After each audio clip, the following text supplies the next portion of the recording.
부모들도 가르치는 교사로 자식들에게 또 선생님일 수 있는 거죠. 우리가 어떻게 가르쳐야 되는가? 무엇을 가르쳐야 하는가? 바로 참된 선생님이신 예수님을 통해서 우리가 좀 배우는 시간을 이 시간 가졌으면 좋겠어요. 첫 번째로 13절 보겠습니다. 같이 읽어요. 시작. 너희가 나를 선생이라 또는 주라 하니 너희 말이 옳도다. 내가 그러하다. 아멘. 예수님은 뭐예요? 예수님이 인정하셔요. 나 선생이 맞다는 거예요. 나는 가르치러 왔다는 거예요. 그런데 중요한 건 뭐냐면 주라. 여러분, 예수님은 어떤 선생님이시냐? 선생님이 맞아요. 근데 권위를 가지신, 특별히 영적 권위를 가지신 주시여. 할렐루야. 영적 권위의 선생님이시라. 이 영적 권위는 마태복음 7장 29절에 보니까 이는 그 가르치는 것이 권위 있는 자와 같고 그들의 서기관들과 같이 아니함이로라 그랬단 말이에요. 서기관들은요, 율법학자예요. 율법 교사들이에요. 대부분이. 그래서 율법을 정리하고 해석하고 그리고 그것을 가르치는 일은 서기관들이 했어요. 근데 그렇게 가르치는 일은 똑같지만 다른 거예요. 예수님은 다르다는 거예요. 뭐가 다르냐? 권위가 다르시다는 거예요. 권위가. 예수님께서 가르칠 때 능력이 나타나고 감동이 있고 위로가 있고 용기가 힘이 있고 힘이 있고 치유의 능력이 나타나는 가르치는 서기관들과 다르신 거예요. 다른. 또 마태복음 9장 6절에 보니까 예수님의 권위는 죄를 사하는 영적인 권위라. 인자가 세상에서 죄를 사하는 권능 있는 줄 너희로 알게 하려 하노라 하시고 중풍병자에게 얘기하는 거야. 일어나 내 침상을 가지고 집으로 가라. 중풍병자가 일어나지 못한단 말이에요. 근데 일어났어. 병만 고치시는 분이 아니라 죄를 사하시는 영적인 권위가 예수님에게 있는 거예요. 마태복음 9장 8절에 보니까 예수님은 어떤 일을 하시는가? 예수님을 하시는 일들 가운데 사람들이 놀라는 게 뭐냐면, 와! 저분이 하나님의 일을 하시네? 그리고 그 하신 일을 통하여 하나님께 영광을 돌리는 그런 권위가 예수님에게 있었단 말이에요. 마태복음 16장 18절 너는 베드로라 내가 이 반석에서 내 교회를 세우리니 음부의 권세가 이기지 못하리라. 아멘. 예수님은요 교회를 세우시는 권세가 있으셨어요. 그리고 음부의 권세가 이기지 못한다는 거예요. 음부의 권세는 지옥의 권세. 지옥의 권세, 음부의 권세를 멸하러 오신 분이 예수님이셔. 할렐루야. 귀신도 잠잠해지고 오히려 귀신도 예수님의 말씀에 순종하는 그런 권세가 예수님에게 있으셨다는 거예요. 마태복음 28장 18절 같이 읽어요. 예수께서 나와 말씀하여 이르시되 하늘과 땅의 모든 권세를 내게 주셨으니 아멘. 예수님의 권세는요 하늘과 땅의 권세, 땅의 모든 것을, 세상의 모든 것을 이길 수 있는 권위가 예수님께서 가지신 권세라. 요한복음 5장 25절 29절의 말씀에 보면요 그 내용을 쭉 보면은 예수님은요 세상을 심판하시는 권세를 가지셨어요. 뿐만 아니라 예수님은 버릴 권위도 있으시고 다시 얻을 권위도 갖고 계시다. 요한복음 10장 18절의 말씀이 그거예요. 뭐를 버릴 권위도 있으시고 목숨도 버릴 권위도 있으시고 그리고 목숨을 다시 회복할, 부활할 권위도 예수님이 가지고 계신 줄로 믿습니다. 예수님은 서기관과 똑같이 가르치시는 분이셨지만 교사 맞다, 선생 맞지만 그러나 선생으로 끝나는 게 아니라 주시라. 영적 권위를 가지신 선생님이신 줄로 믿습니다. 두 번째로 예수님은 따라합니다. 온유와 겸손의 인격을 가지신 예수님이시라. 그런 선생님이시라. 마태복음 11장 29절 같이 읽습니다. 시작. 나는 마음이 온유하고 겸손하니 나의 멍에를 메고 내게 배우라. 그리하면 너희 마음이 쉼을 얻으리니 아멘. 여러분 목청을 높인다고 권위가 세워지는 게 아니에요. 권위는 내가 세우는 게 아닙니다. 권위는 하나님이 세워주셔야 돼. 다른 사람들이 인정해야 권위가 인정받는 거예요. 예수님의 권위는 뭡니까? 하나님과 동등되는 하늘보좌의 권위. 내 그걸 다 몽땅 내버려 던지시고 인간의 몸을 입고 낮고 낮은 이곳으로 오셨어요. 왜요? 우리를 구원하시려고. 왜요? 천국의 복음을 가르치시려고. 할렐루야. 이게 예수님의 온유와 겸손의 인격이라. 오늘 이 땅에서 가르침의 일로 부르심을 받은 여러분들은 예수님의 온유와 겸손함을 본받아야 돼.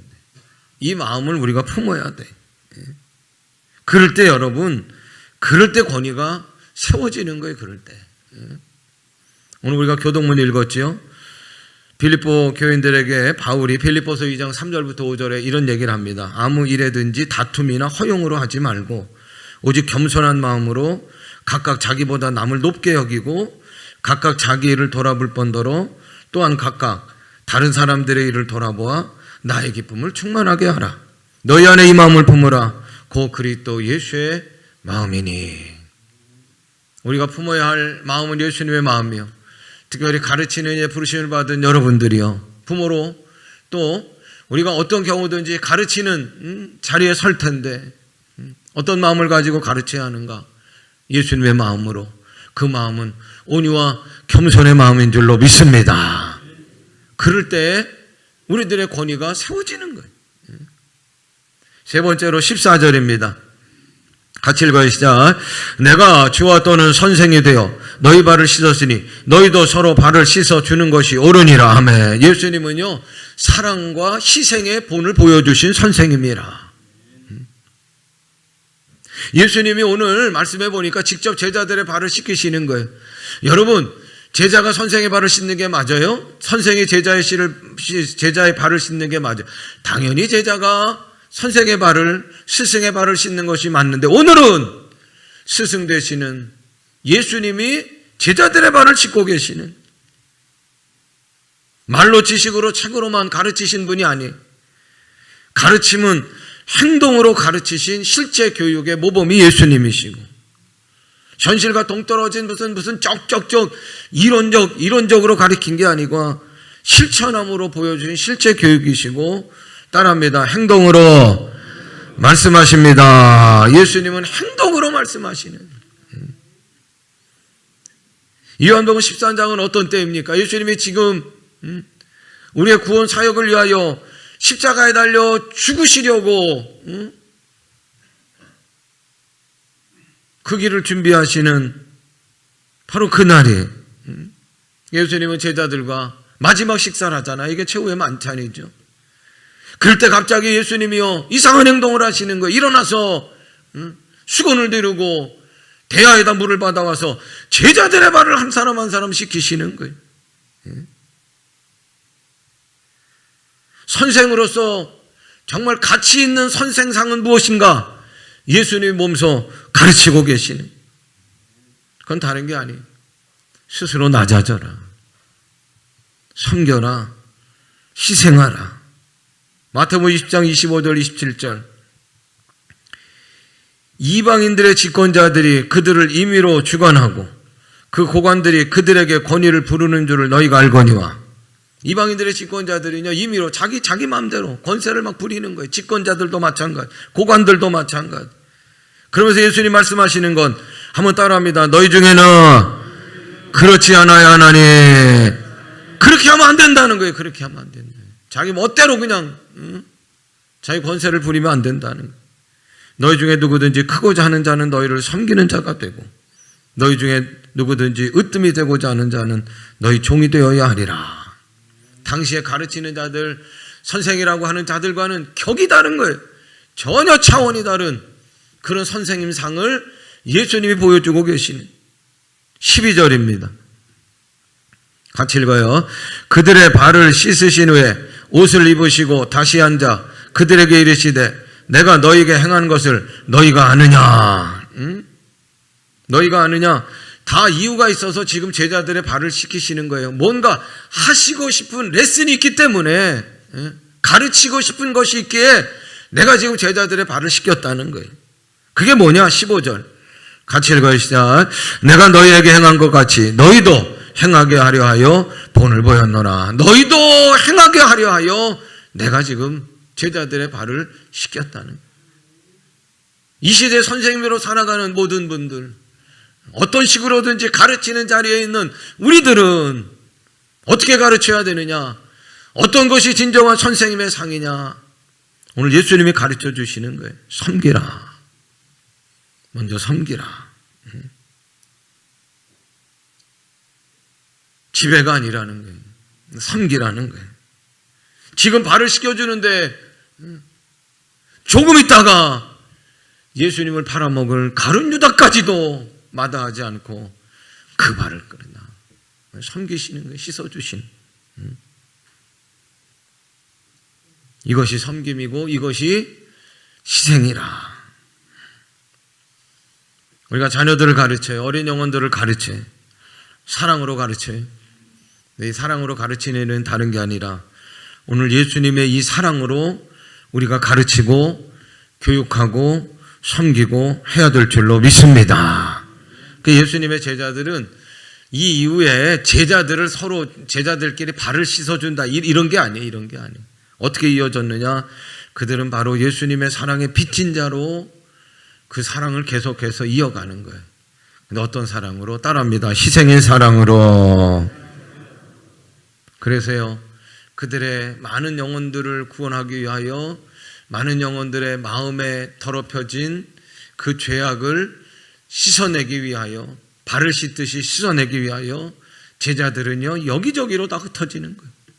흩어진 제자들은 때로는 거꾸로 십자가에 달려 죽임당하고, X자로 몸이 찢어지며 죽임당하고, 목베임으로 죽임을 당하고, 우리나라에 오신 선교사님도 그렇게 많은 분들이 그 예수님의 사랑의 빚진 자로 희생함으로 그 길을 따라가는 거예요. 그 길을 이어가는 거예요. 네 번째로 따라합니다. 인내의 본을. 예수님은요 인내의 본을 보여주신 선생님이셔요. 베드로후서 3장 15절. 또 우리 주의 오래 참음이 구원이 된 줄로 여기라. 아멘. 우리가 구원 얻은 것은 이 베드로후서 3장 15절에 예수님의 인내의 결과라는 거예요. 디모데전서 1장 6절 사도 바울이 디모데에게 얘기합니다. 자, 같이 읽어요. 시작. 그러나 내가 긍휼을 입은 까닭은 예수 그리스도께서 내게 먼저 일체 오래 참으심을 보이사 후에 주를 믿어 영생 얻은 자들에게 본이 되게 하려 하심이니라. 아멘. 데살로니가 교회 성도들에게 데살로니가후서 3장 5절. 자, 같이 읽어요. 주께서 너희 마음을 인도하여 하나님의 사랑과 그리스도의 인내에 들어가게 하시기를 원하노라. 아멘. 예수님은요 친히 오래 참으심으로 우리를 구원하신, 그리고 예수님의 인내로 우리들도 들어오기를 원하시는 거예요. 예수님은요 죽을 수밖에 없는 죄인인 우리들을 구원하시려고 멸시천대 십자가를 다 감당하신, 참으셔도 어떻게 그렇게 참으실 수 있는가? 인내하신 예수님. 가르침의 선생님들, 또 자녀들을 양육하는 우리 부모들, 때로는 억울하게 비난도 당하고 중상모략도 당해. 그럴 때마다 예수 그리스도의 이 인내를 기억하시기를 바라고 참아야 일이 되는 거예요. 인내하지 않으면 안 되는 거예요. 히브리서 기자는 히브리서 12장 1절. 자, 같이 읽어주시자. 이러므로 우리에게 구름같이 둘러싼 허다한 증인들이 있으니 모든 무거운 것과 얽매이기 쉬운 죄를 벗어버리고 인내로써 우리 앞에 당한 경주를 경주하며, 사도 요한은 요한계시록 14장 12절에 이렇게 얘기합니다. 자, 같이 읽어요. 성도들의 인내가 여기 있나니 그들은 하나님의 계명과 예수에 대한 믿음을 지키는 자니라. 아멘.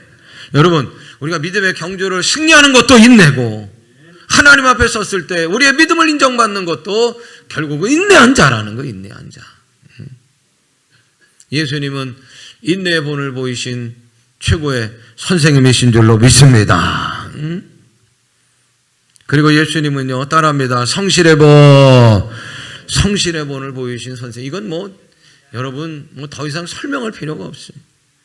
마태복음 11장 1절, 누가복음 21장 7절에 보니까 12제자에게 명하시기를 마치고 그들의 여러 동네에서 가르치시며 전도하시고, 예수께서 낮이면 성전에서 가르치시고 밤이면 나가 감람원에서 쉬시니라 그랬어요. 예수님 가르치시고 복음 전하시고 질병 고치시고 모든 예수님의 사역을 성실하게 최선을 다해 감당하시고 그리고 그의 구원 사역은 끝까지 십자가에서 죽으실 때까지 그는 성실하게 그분은 그 일을 감당하신 선생님이신 줄로 믿습니다. 우리에게 참 선생님은 예수님이셔요. 그럼 우리들은 그분의 제자가 돼야 돼. 어떻게 우리가 그분의 제자의 삶을 살아갈 수 있는가? 첫 번째로 따라합니다. 선생님의 은혜에 보답하고 감사할 줄 알아야 합니다. 이사야서 1장 3절 말씀이에요. 같이 읽으시죠. 소는 그 임자를 알고 나귀는 주인의 구유를 알건만은 이스라엘은 알지 못하고 나의 백성은 깨닫지 못하는도다 하셨도다. 아멘. 소는 임자를 알아. 나귀도 주인의 구유를 아는데 하나님의 백성들이 이스라엘은 하나님을 몰라. 하나님을 알지 못해. 하나님을 거역해. 하나님의 모든 것이 은혜인데 하나님의 은혜를 알기는 하나님이 안타까워하시는 거예요. 한탄하시는. 그래서 하나님의 선지자 이사야 선지자를 통해서 이스라엘 백성들에게 얘기하시는 거예요. 야, 소는 임자를 알고 나귀는 주인의 구유를 아는데 도대체 너희들은 왜 이래?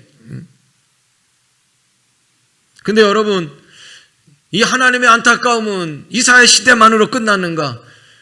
오늘 이 시대는 어떤가? 그 안타까움은 아마 계속되실 거예요. 하나님의 은혜를 알고 감사할 줄 아는 성도인가?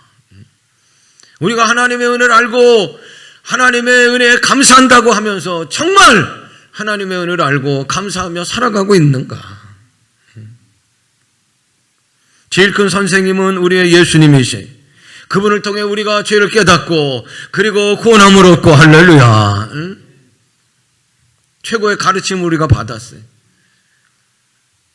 또 영적 지도자들이 있어요.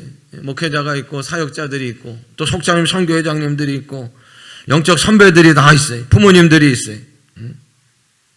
어떻게 해야 합니까? 그 은혜를 잊지 말고 보답하고 감사해야 돼. 그렇다면 어떻게 감사해야 되는가? 갈라디아서 6장 6절 사도 바울은 그렇게 얘기합니다. 자, 같이 읽으시죠. 가르침을 받는 자는 말씀을 가르치는 자와 모든 좋은 것을 함께하라. 아멘. 가르침을 받는 자들은, 제자들은, 학생들은, 아니 여러분 우리들도 다 가르침을 받는 자들이, 예수님께 가르침을 받는 우리들이란 말이에요. 어떻게 해야 돼? 말씀을 가르치는 자와 선생과 스승과 예수님과 모든 좋은 것을 함께 해야 돼. 옆에 계신 분들 그냥 그동안 나에게 좋은 또 가르침을 주신 분이다 그렇게 생각하고 여러분 한번 인사하셔요. 자, 감사합니다. 사랑합니다. 다시 한번 인사해요. 감사합니다. 사랑합니다. 거기다 끝에는 존경합니다. 그러셔. 자, 인사해요. 감사합니다. 사랑합니다. 존경합니다. 존경합니다. 이 말 한마디도 얼마나 좋아요. 그렇죠? 벌써 분위기가 너무너무 좋아졌어요. 꽃 한 송이라도 정말 제자의 마음을 담아서 스승에게 이렇게 드릴 수 있다고 하면 그게 얼마나 값지고, 꽃 한 송이 아니더라도 작은 선물이라도 드릴 수 있다고 하면 그게 얼마나 귀한 거고, 그리고 선생님들을 위해서 기도해야 돼요. 그렇게 기도할 때 선생님의 은혜가 생각이 나고, 선생님을 위해 기도할 때 내가 어떻게 보답할까도 생각이 나는 거고, 그리고 더 중요한 건 뭐냐? 기도해드리는 선생님에게 하나님의 특별하신 은혜와 능력이 임하게 되는 줄로 믿습니다. 그리고 두 번째로 따라합니다. 선생님을 존경하고 선생님을 따라야 합니다. 왜 이 얘기를 하느냐? 선생님의 가치가 너무 많이 떨어졌어요. 업신여김을 당하는 시대. 그러나 여러분, 선생님의 권위는 인정해 드려야 돼요. 어느 시대든지 가르치는 자의 권위가 있는 거예요. 가르치는 자의 권위를 받아야 그게 어떻게 보면 세상의 사회적인 질서도 그렇고 교회 안의 영적 질서도 이게 제바로 세지는 거예요. 영적 질서, 사회적 질서가 제대로 서 있어야 그 사회가 강한 나라를 만드는 거고 그 교회가 강한 하나님의 역사를 이루어가는 거예요. 중요한 건 권위는 누가 주셨어요? 하나님이 주신 거예요. 권위를 인정해야 돼. 그래서 교육자나 교회 지도자들을 인정하는 우리들이 돼야 되고, 여러분 가정에서는 부모의 권위가 인정받아요. 직장에서는 상사들의 권위가 인정을 받아요. 그럴 때 그 교육의 결과도 또 바른 동역도 좋은 열매들도 맺게 되는 거예요. 존경할 만하기 때문에 존경해야지. 거꾸로 얘기하면 존경할 만하지도 않은데 무슨 존경을 합니까? 아무리 선생이라도 아무리 부모래 그러면 안 되는 거예요. 그러면 안 돼. 믿는 자는 그러면 안 되는 거예요.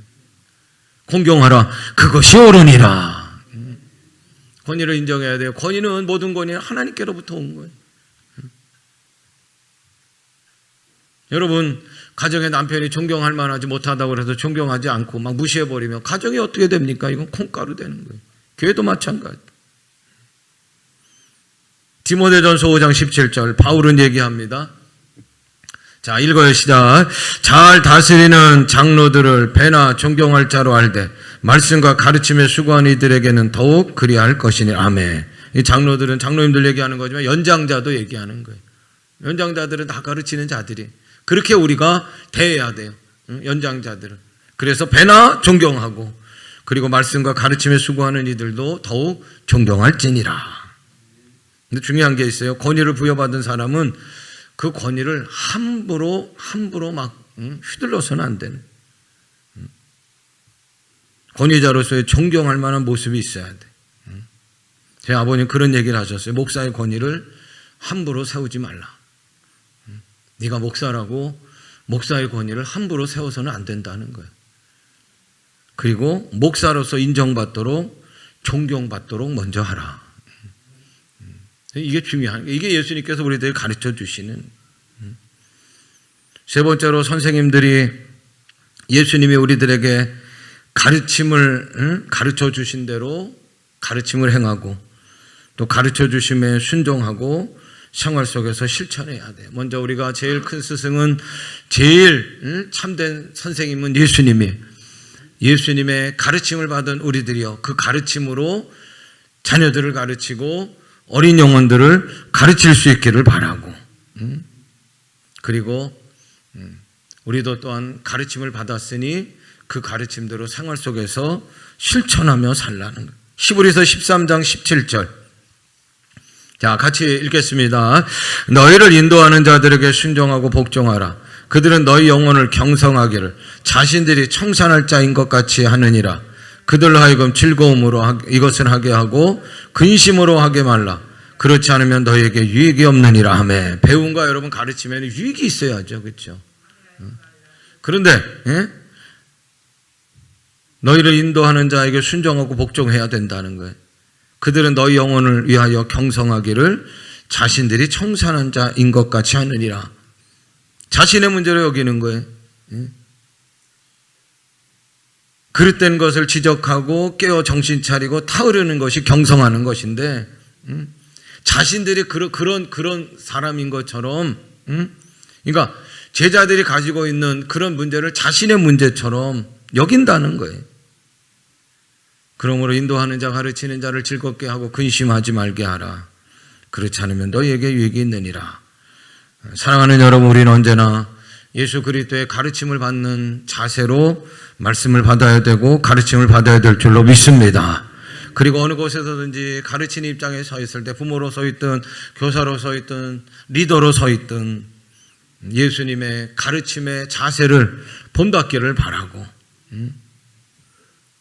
그래서 맡겨주신 양들을, 제자들을 잘 양육하고 믿음의 본을 보이시기를 바라고, 이 시대에 정말 하나님 기뻐하시는 참된 그리스도인들을 많이 키워가는 우리 모두가 되기를 주님의 이름으로 축원합니다.